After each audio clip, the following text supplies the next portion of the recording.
দিন দিন যা গরম পড়ছে, এই গরমে এই একটি আইটেম আমাদের শেষ পাতে থাকলে খাওয়াটা কিন্তু দারুণ হবে। আমি বলছি আনারসের কথা। এখন এই গরমে বাইরে বেরোলে আমরা কিন্তু বাজারে সবার প্রথমে এই ফলটি দেখতে পাই। আর এই ফলটি তোমরা অবশ্যই এইভাবে কেটে নেবে। প্রথমে খোসা ছাড়িয়ে তারপরে চোখটা ভালো করে কেটে ফেলে মাঝখানে শীটটা ফেলে ছোট ছোট করে কেটে নিতে হবে। এখন তেলে 5 ফোড়ন, সামান্য একটু হলুদ গুঁড়ো, লঙ্কার গুঁড়ো আর একটু আদা বাটা দিয়ে নাড়াচাড়া করেছি।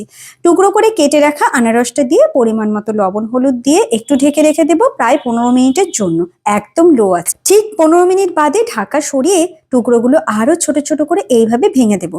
আর তাতে পরিমাণ মতো চিনি, কিশমিশ, টুটি ফুটি আর একটু চেরি দিয়ে নাড়াচাড়া করে নেব। নামানোর সময় বেশ কিছুটা আনারসের টুকরো আর একটু লেবুর রস দিয়ে শেষ পাতে একবার ট্রাই করে দেখতে পারো, খাওয়াটা পুরো জমে যাবে। আনারসের চাটনি এই রেসিপিটা যদি ভালো লাগে অবশ্যই চ্যানেলটিকে সাবস্ক্রাইব করে ভিডিও লাইক শেয়ার করে সঙ্গে থেকো।